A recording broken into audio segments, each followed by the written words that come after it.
शरद पवारांनी आपल्याला अनेकदा डावललं असा आरोप अजित पवारांनी वेळोवेळी केलाय। 2004 साली मुख्यमंत्री होण्याची संधी असताना देखील शरद पवारांनी मुख्यमंत्री पद हे काँग्रेसला दिलं अशी नाराजी अजितदादांनी बोलून दाखवली आहे आणि याला शरद पवारांनी पहिल्यांदाच उत्तर दिलं आहे। 2004 मध्ये अजित पवार नौखे होते।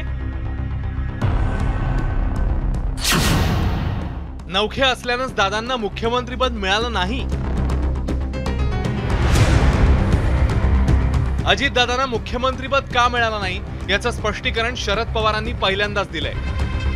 पवारांच्या मते 2004 साली अजित पवार नौखे होते, त्यामुळेच त्यांना मुख्यमंत्री पद दिलं नाही।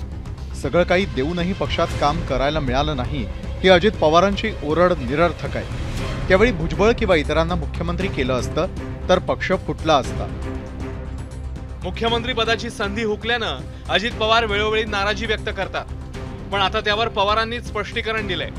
पवारांच्या स्पष्टीकरणावर अजित पवार गटाकडूनही पलटवार करण्यात आलाय। साहेबांनी दिलेल्या मुलाखतीतून अनेक प्रश्न निर्माण होतात।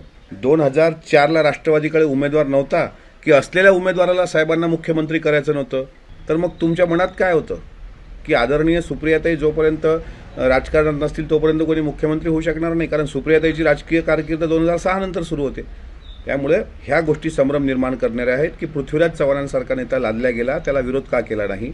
उद्धव साहेबांना कुठला अनुभव नसताना त्यांना मुख्यमंत्री पदासाठी पुढं कोणी केलं। तिसरा माझा सर्वात महत्त्वाचा प्रश्न आहे की 2004 ला सर्वात जास्त जागा निवडून आल्यानंतर सुद्धा इतकी मोठी फळी आपल्याकडे असताना राष्ट्रवादीने संधी का हुकवली।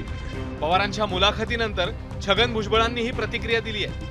2004 मध्ये मुख्यमंत्रीपद घेतलं असतं तर मीच मुख्यमंत्री झालो असतो असं भुजबळ म्हणतात। ज्या वेळेला 95 मध्ये आमचं सरकार गेलं आणि पवार साहेबांनीच मला MLC केलं आणि नंतर विरोधी पक्ष नेता केलं। माझ्या घरावर जीवघेणा हल्ला झाला होता त्यावेळेला आणि मी वाचलो होतो आणि अनेक गोष्टी त्यावेळेच्या आता मी परत मला सांगत नाही, पण त्यावेळेसुद्धा मी वन मॅन आर्मी म्हणून लढलो होतो आणि त्यामुळे साहजिकच जर पक्ष फुटला नसता आणि काँग्रेस म्हणजे आम्ही त्यावेळेला काँग्रेसमध्ये होतो पवारसाहेबांनी आम्ही सगळे, तर माझी खात्री आहे 100% मुख्यमंत्री मीच झालो असतो। पवारांचा मुलगा नसल्यानंच मला संधी मिळाली नाही असं अजित पवार वेळोवेळी सांगतात। लोकसभेच्या प्रचारातही त्यांनी हाच मुद्दा पुढे केला होता, त्यालाही पवारांनी प्रत्युत्तर दिलंय।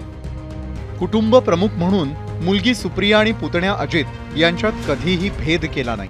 अजित पवारांना पक्षानं काय कमी दिलं?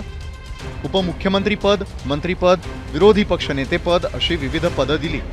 सुप्रिया सुळे या 4 वेळा लोकसभेवर निवडून आलेल्या, त्यांचं कार्यक्षेत्र लोकसभेपुरतंच सीमित होतं। विधिमंडळ पक्षनेते म्हणून अजित पवारांकडे साऱ्या राज्याची सूत्र होती। एवढे सारं होऊनही पक्षात मला काम करण्यास संधी मिळाली नाही ही अजित पवारांची ओरड निरर्थक आहे। राष्ट्रवादीत फूट पडल्यापासून अजित पवार आणि शरद पवारांमध्ये आरोप प्रत्यारोप सुरू आहेत। हे आरोप प्रत्यारोप लोकसभा निवडणुकीचा प्रचार संपला तरीही सुरूच राहिले आहेत। ब्युरो रिपोर्ट, ABP माझा। ABP माझा, उघडा डोळे बघा नीट।